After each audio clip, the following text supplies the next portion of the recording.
China, meanwhile, is pitching a new economic partnership with Canada as a means to push back on, quote, bullying by the U.S.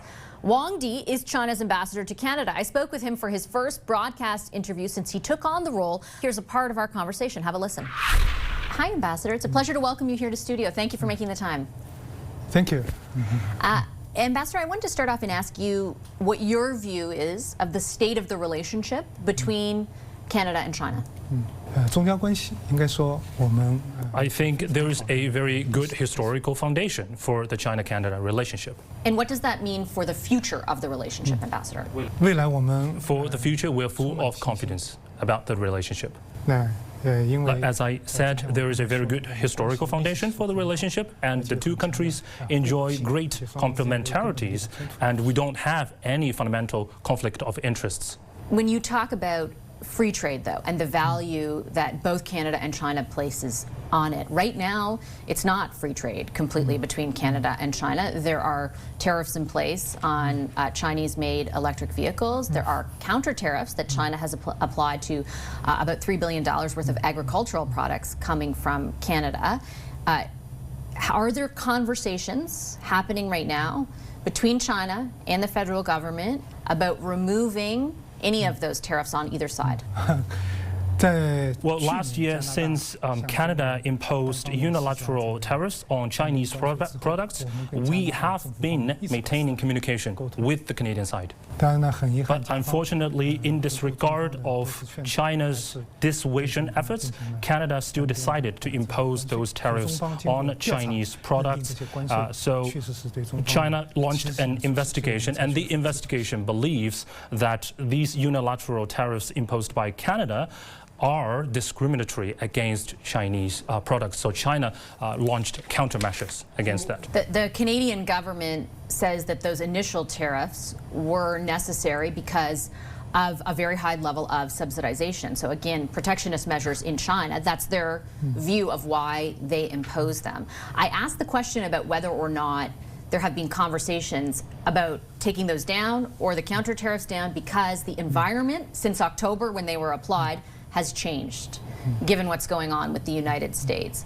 Do you have any indication right now that the federal government has conveyed, for example, to you or to your colleagues, that there is the possibility that those tariffs are removed, that the EV tariffs are removed? Well, I think the ball is in the court of Canada.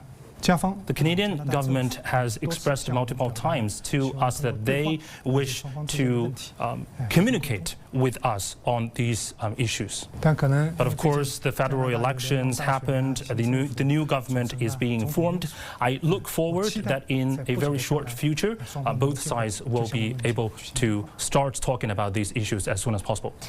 You asserted, Ambassador, just jumping off of that earlier, that the possibility for that practical cooperation exists without conflict of interest, that you view there to be no conflict of interest. And I do have to respectfully challenge you, I think, because there are a lot of Canadians who have a number of concerns about China and China's conduct towards Canada and Canadians. Your country detained 2 of our citizens for more than 1,000 days, and then all of a sudden released them once the CFO of a big Chinese company was released from house arrest. 4 of our citizens were executed earlier this year because of alleged drug crimes. An inquiry into foreign interference in this country asserted your country was the, quote, main perpetrator of foreign interference in Canada, and that the, quote, PRC views Canada as a high priority target. Our Prime Minister, in a debate just over a month ago, or just not even a month ago, when asked what the biggest security threat to Canada was, asserted it was China. Why should Canadians trust China to do more business with? China and Canada conducting practical cooperation, we have a profound historical foundation, great complementarities, and we have actual needs for those practical cooperation. Because of a reason that everybody knows about, China-Canada relationship suffered setbacks in the past few years. And the causes of the event and also the merits of the case are very clear. But China now is ready to move on and look ahead. We are ready to work together with Canada to bring our relationship back onto the right track. But for that to happen, our relationship should be founded on the right basis. First of all, China and Canada should have a correct perception of each other. China always regards Canada as our partner, and we hope that Canada can also regard China as a partner. Second, mutual respect is important. And we should respect each other on the issues concerning each other's core interests.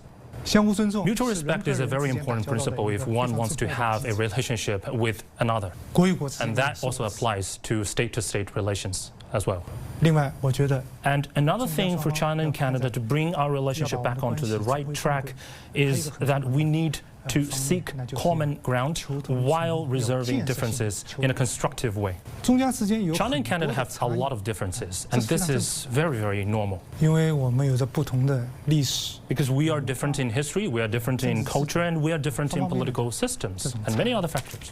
But one very important goal of two countries to develop a relationship is to serve the interests of the people of the two countries.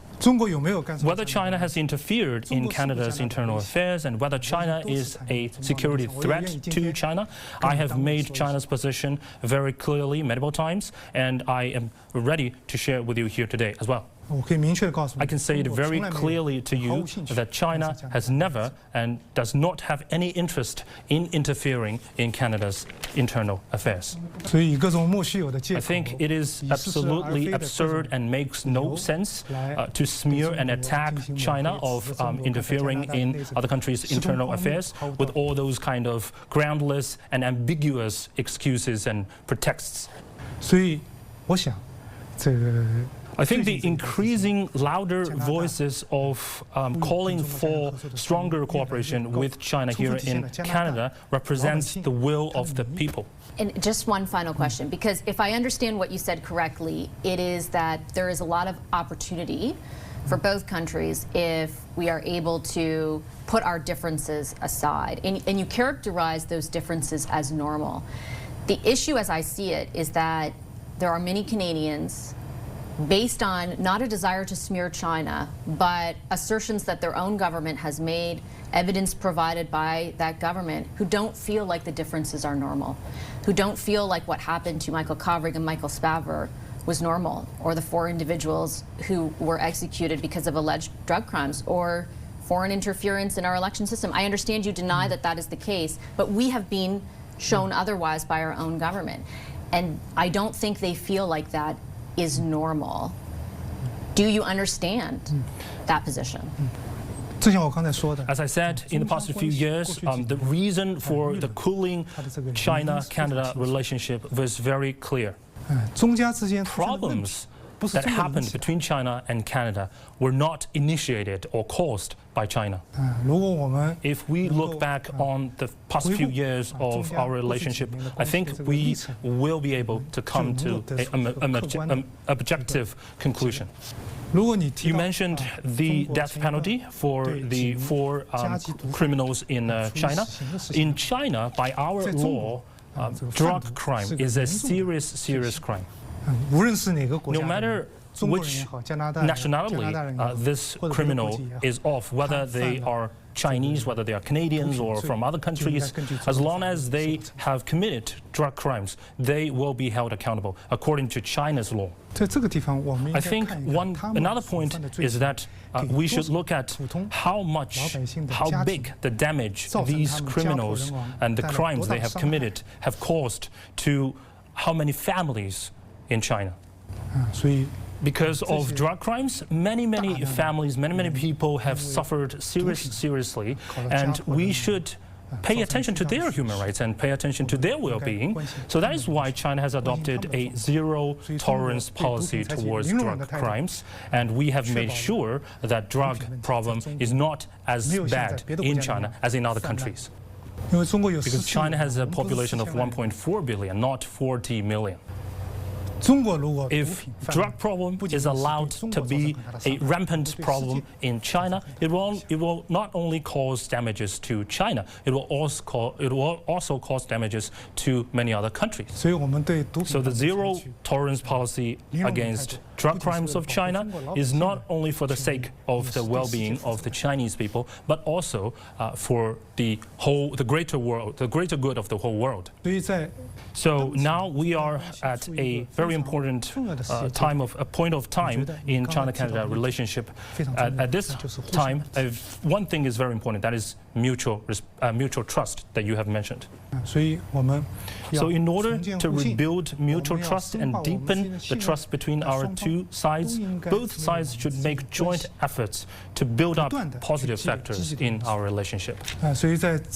So on this regard, I thank the Canadian friends for the long-term support of China-Canada relationship, and I look forward to continue having their support, including the support of the Canadian media. I don't necessarily know what that means, and I will just really quickly point out that I know you say the evidence doesn't exist. The government has told Canadians something very different, and there have been, leaks of intelligence to show otherwise.